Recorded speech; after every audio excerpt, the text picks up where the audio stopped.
ChatGPT launched in November 2022, so it's almost 3 years old now, and there's over 700 million active users. If you're watching this, you're probably one of those users, but because it's been developing so quickly and new features are getting added all the time, most users are only using a fraction of its capabilities, and there are many features you're probably not even aware of. Today, I'm going to do a quick run through of 15 key features on ChatGPT that every user should be aware of. If you're completely new, then think of this as your map, your introduction. But if you've been using it for a while, then think of it as a bit of a refresher. And hopefully there's one or two ideas in here, one or two features that you weren't aware of and that you can start using to really level up your ChatGPT game. Okay, let's get into it.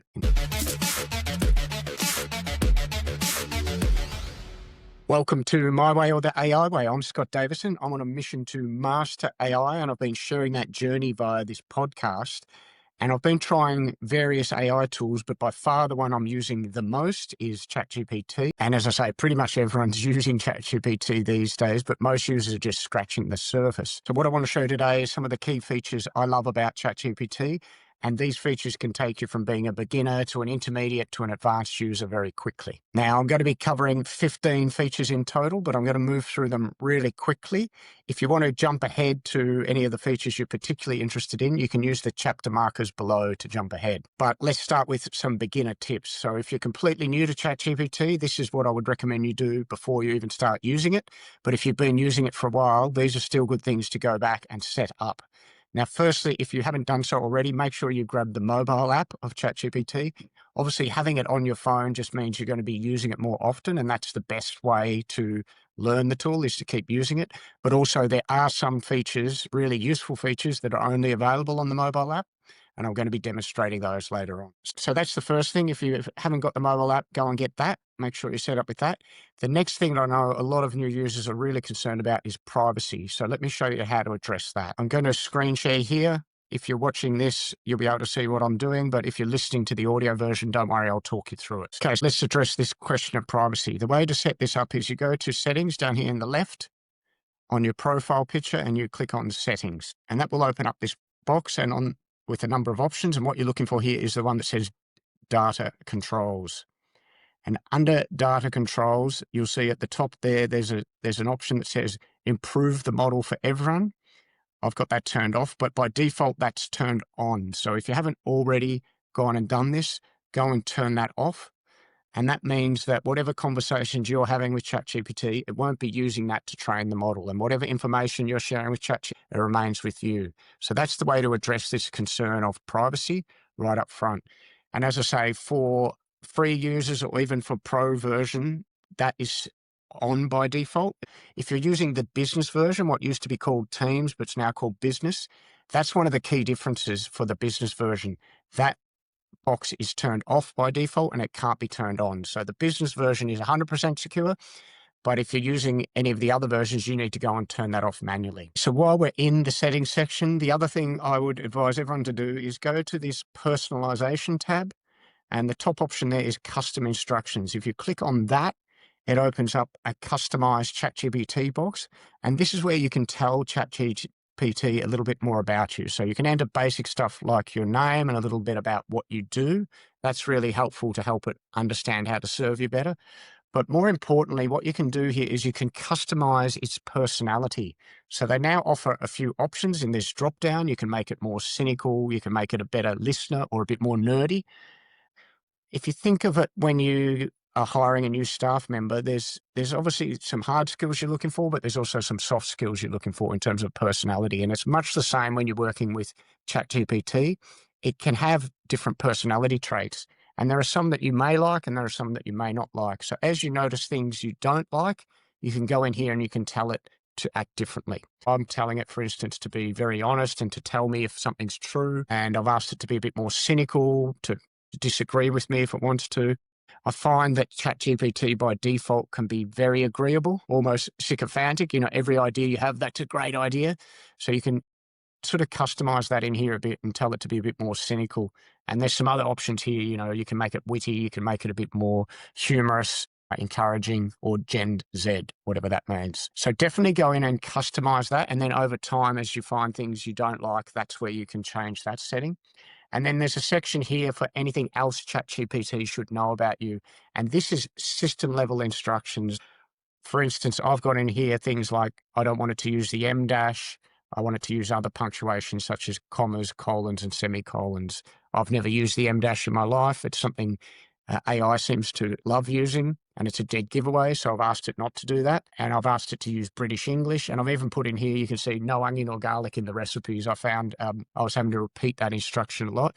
And once I put it in this system level setting, it then applies that across any chats I'm having. And one other important thing to look at while we're in this personalization section is the memory section.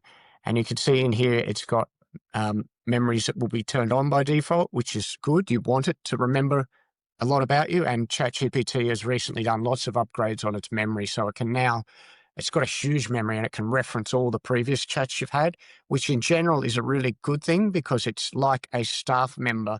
You know, when it first starts, it doesn't know a lot about you. It's like a new intern. But then as it gets to know more about you, it stores all that in the memory and it becomes like someone who's been working with you for a few years and just knows you better. And in general, that's a really good thing. And if you want to, you can go in at any time and you can see in here all the memories that it's just creating by default. What it does basically, whenever you are saying something with an I statement, you know, I like this or I do this, it'll add that to your memory. And you can go in here at any time and see what it's remembered about you. And if there's anything in there you don't agree with, you can just remove that. You can just delete it. As you can see, I've been using ChatGPT for a long time and it's got a really extensive memory of me, of what I'm doing, what my preferences are, my personal goals, my professional goals, lots of really valuable information that it's now using to serve me better, much like a experienced staff member. But if you're just starting with ChatGPT, or even if you've been using it for a while, there's a way you can supercharge that process. And I'm going to give you a prompt that you can enter into ChatGPT, and it will then ask you the questions it needs to populate your memory. So here's the prompt, and I'll read it out, but I'll also put this in the show notes. And you can just copy and paste this into ChatGPT. And it says, please interview me and ask me one question at a time to get as much information as you need to serve me better. Not just short-term project stuff, but the big picture things that would help you serve me better across everything I do. Focus on professional role, goals, preferences, and style, not sensitive personal data. And after each answer, show me how you will save it to the memory. And at the end, provide a summary of what you've stored so I can confirm or edit that. That's the prompt you can use. I'll put that in the show notes. You can copy and paste that, or better still, just go to audio mode and read that out, and it will ask you the questions in audio mode, and you can just sit back and have a cup of coffee, and you'll be interviewed by ChatGPT like a new staff member interviewing you to learn more about you and your preferences, and you'll notice a huge difference once it's got that information and put it into its memory. So that's a power tip for you. Now, as I say, in general, it's really good that it's remembering a lot about you. And by default, it will remember everything across all your chats. But perhaps you're having a chat that you don't think is relevant, or perhaps it's something private that you don't want it to be referencing in future. The answer to that is this little button up in the top right-hand corner here. I'll zoom in there, and it's a little round icon up in the top right-hand corner. It says turn on temporary chat. And if you open that up, you'll see it opens this new chat in sort of a black window, a bit like opening an incognito window in Chrome.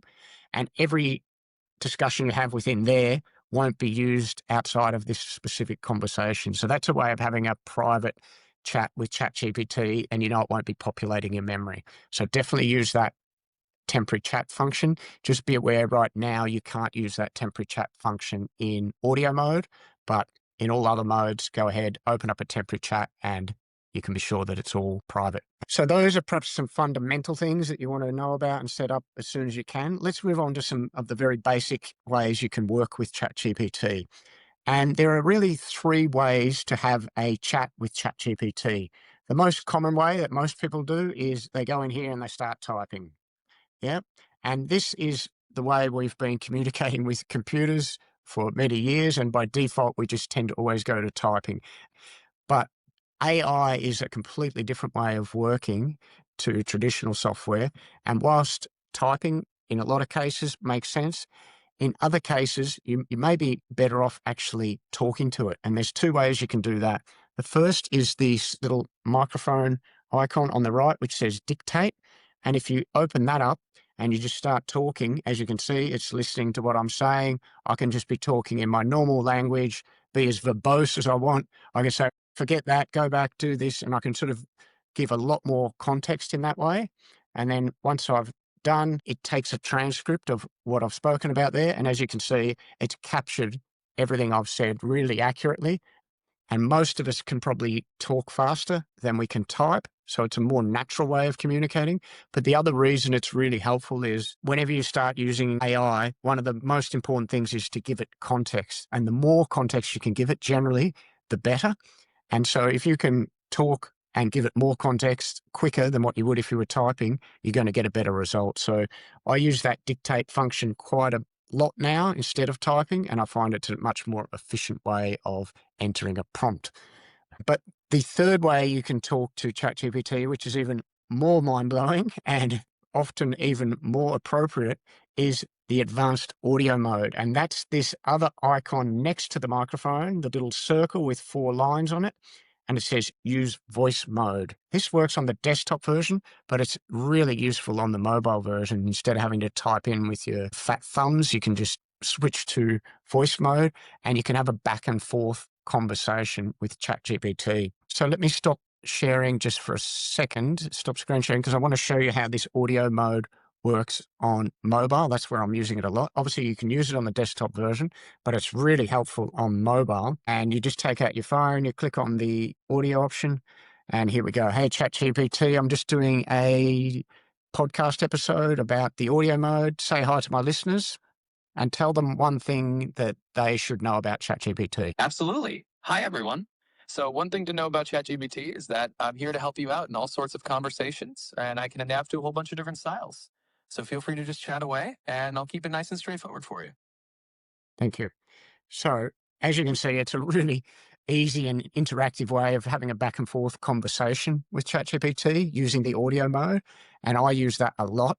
And I've found it's just a different way of working with it that makes a lot of sense in certain scenarios. Now, that voice I'm using there is Soul. He's called Soul. That's who I selected. You can go and change that in your settings if you want to select a different accent or a different gender. Be warned, I think I read that men who are using female voices on their chatbots are more likely to fall in love with their chatbot or develop romantic feelings for them. So be aware of that. But otherwise, go ahead and pick the voice that works for you and start interacting with it in voice mode. And you'll find it's a really helpful and often better way of communicating, particularly when you're doing that sort of interview technique where you're asking it to ask you questions. Audio mode works really well for that. Okay, so let's go back to my screen share here. I wanted to show you um, other ways of giving it context. So obviously you can just type your information or you can dictate it or you can put it in audio mode and tell it.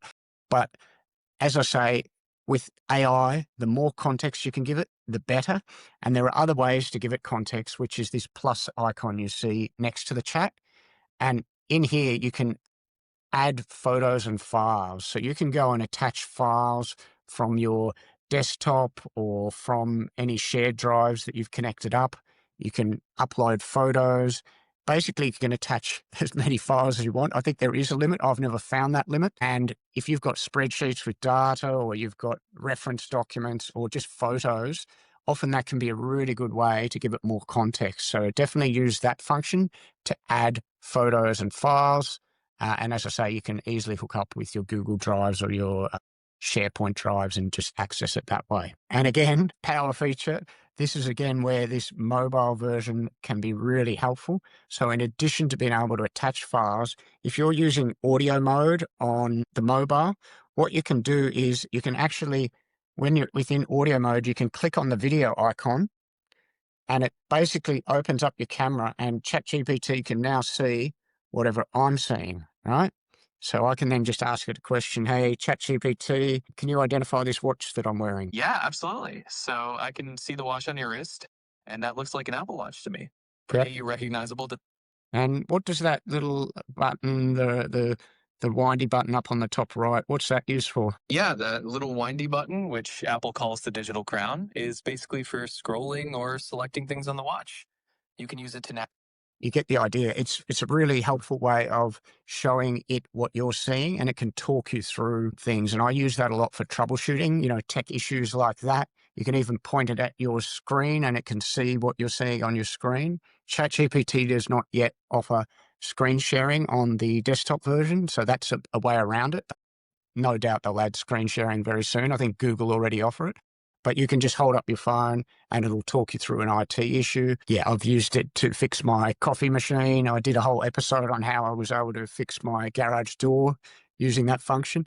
And you can even just, use it to identify random insects or plants. It's a really helpful feature in life and in business. So if you haven't tried it, start using that. I think you'll have a lot of fun with it. And it's probably a bit of a glimpse into the future where we're going. So those are some different ways to share content and to communicate with ChatGPT. Let's move on to some more intermediate features. So maybe you've been using ChatGPT for a while now. You've got a long history of chats in there. Let's show you how to get a bit more organized. And one of the best ways to do that is this feature I really love, which is called projects. And they appear over here on the left. You can see that there's different projects here.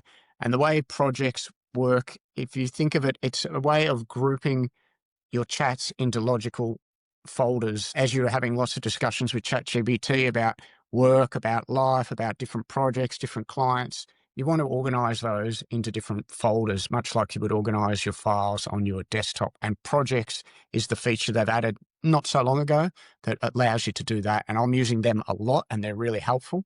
As you can see, I've got a project here for the podcast, for instance, and all of the discussions, all the chats I have to do with the podcast are in here.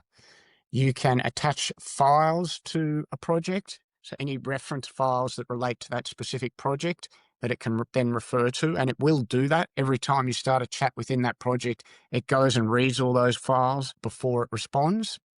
You could have your tone of voice in there if it was a project for writing copy, or you could have your business plan in there if it was a project for doing strategy. But anything that you want it to be referencing within that project can go in files, and you can also add custom instructions.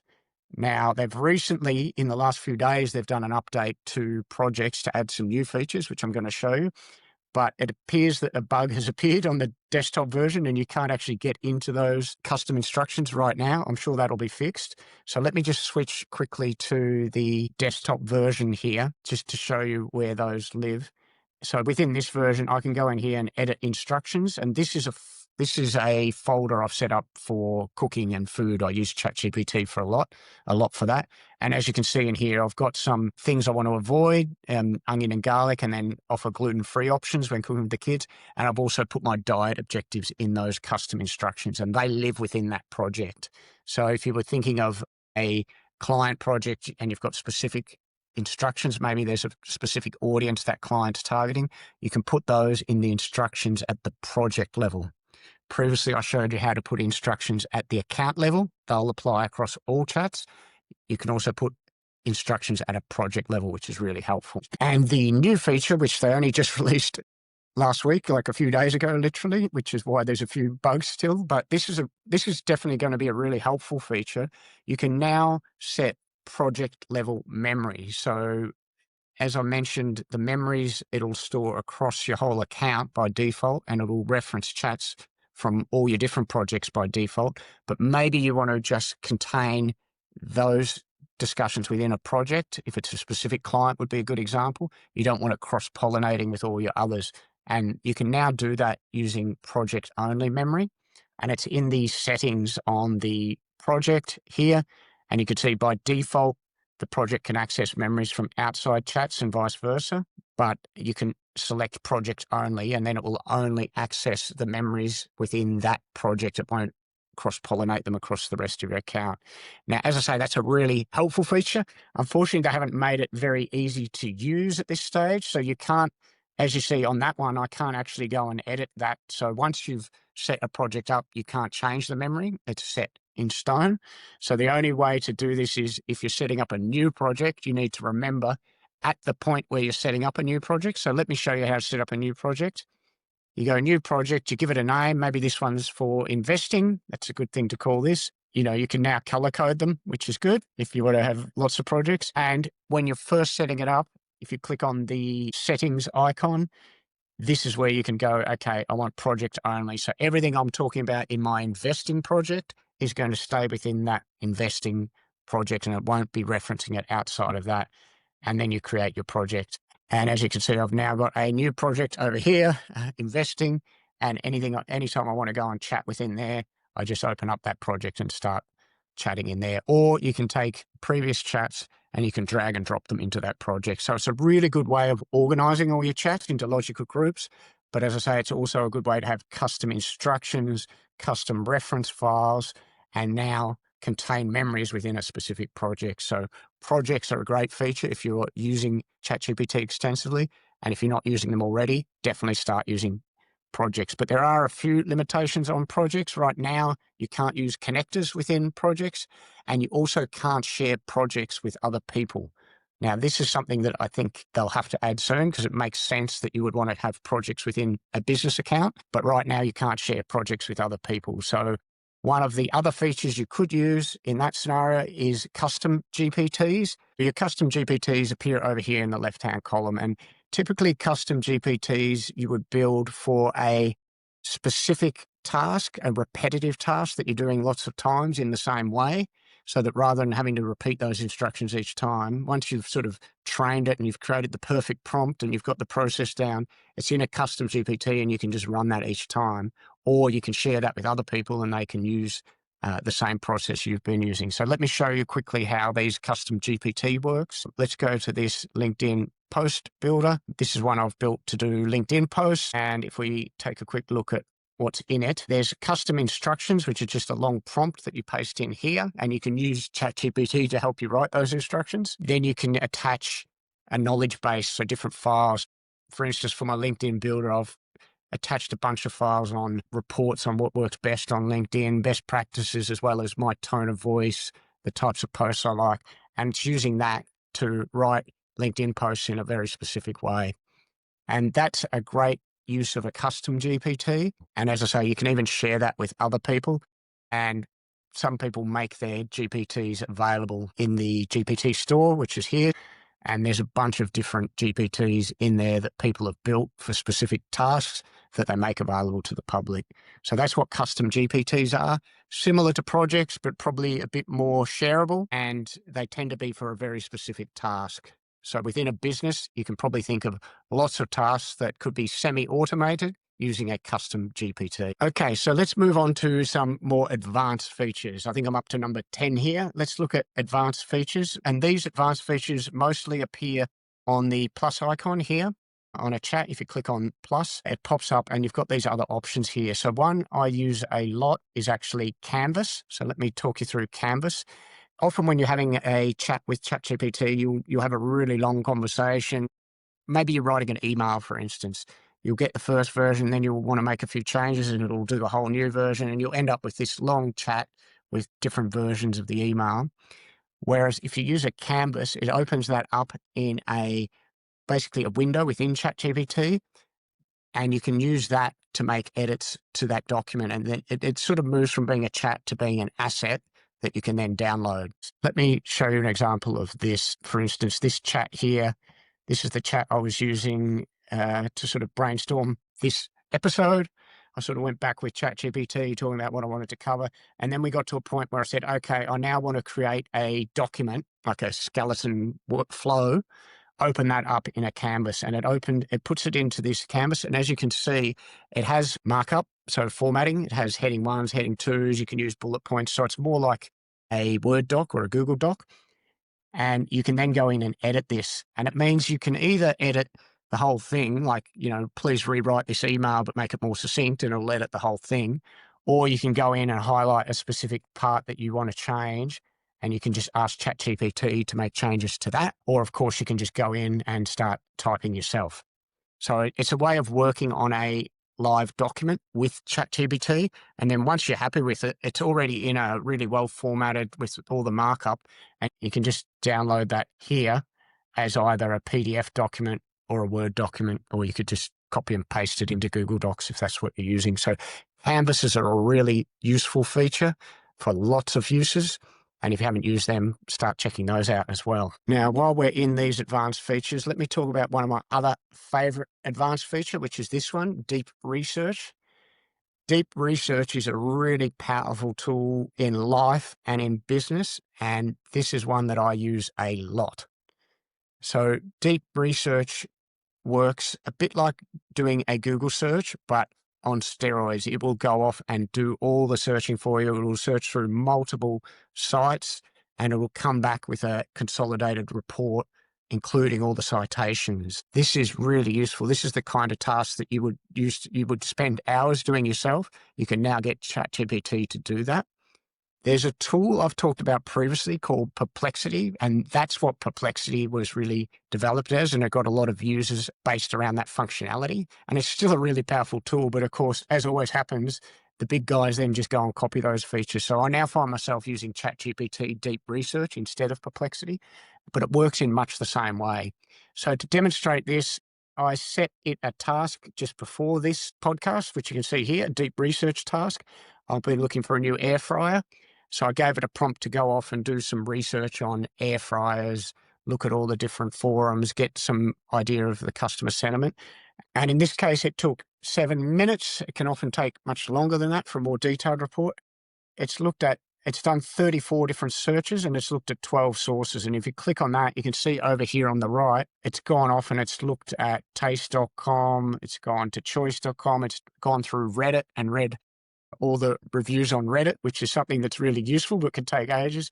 It's looked at some tech blogs here. Yeah, lots of different sources. And it's come back with this consolidated report, which I'll show you here, of air fryers in Australian households, a comprehensive guide. So this is something like you would read in Choice magazine or probably pay for in the past.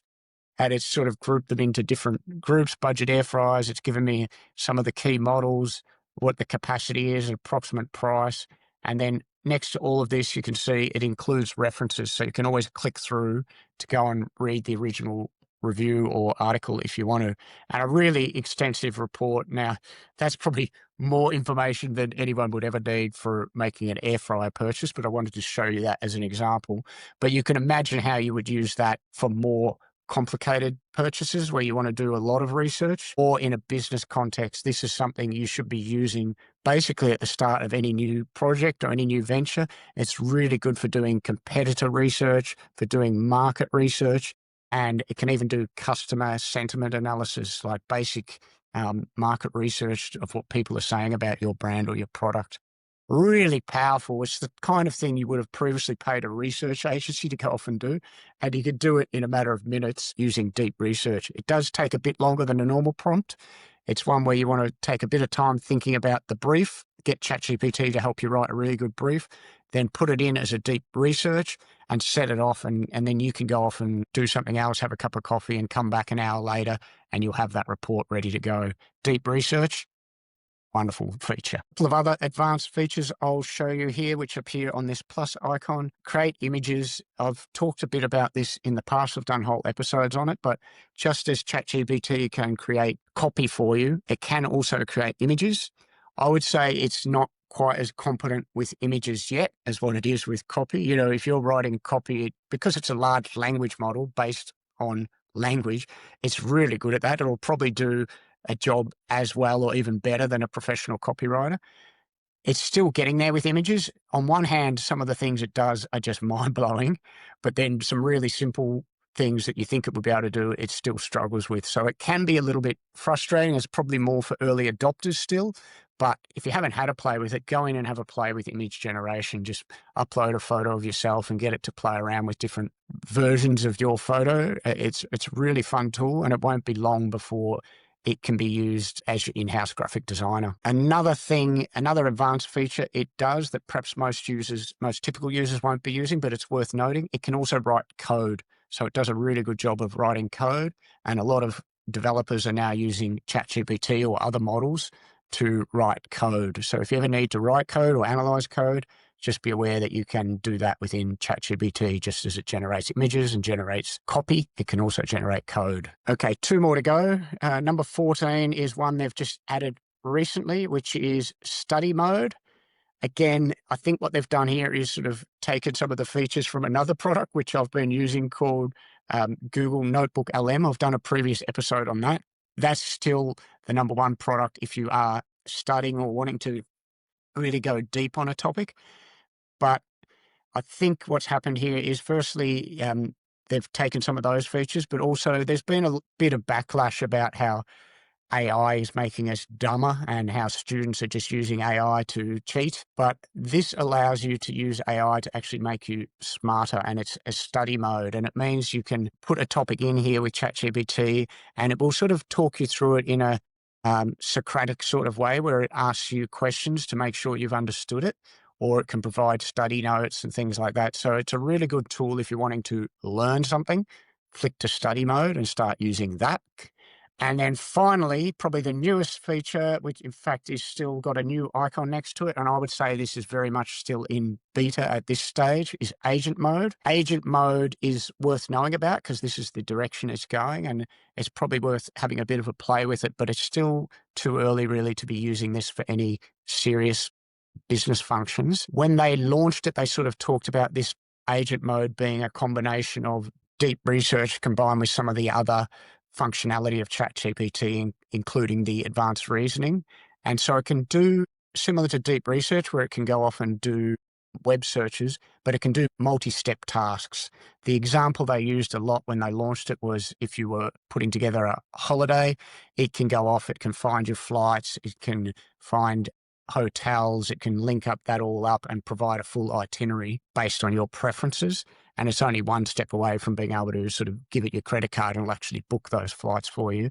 But right now it's still a bit clunky, but it's worth giving it a prompt like that and just watching how it works.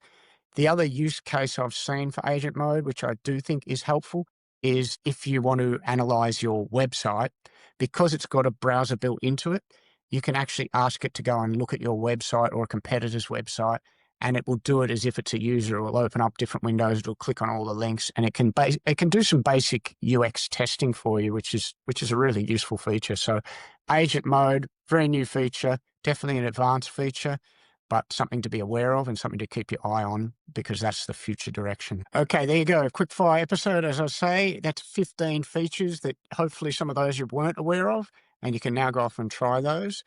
And hopefully found that useful. If you did, please subscribe to the channel and put something in the comments below. Speaking of comments, a call out to Dan Acom. He commented on one of my previous videos. He took a lot of time, Dan, to really provide some extensive feedback. One of the things he asked was to zoom in a bit more. So, Dan, for you today, hopefully you noticed I was zooming in a bit closer on some of those things and you were able to see them better.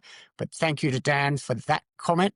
And thank you for all of you for all your comments. I read them all and I find them really helpful. So please, as I say, if you're getting value from this channel, hit subscribe, but also take the time to write a comment. If there's anything you want me to cover or anything you want me to change, I'd love to take that on board. But do appreciate it, and I appreciate your time. So thank you for joining me on this journey to learn more about AI.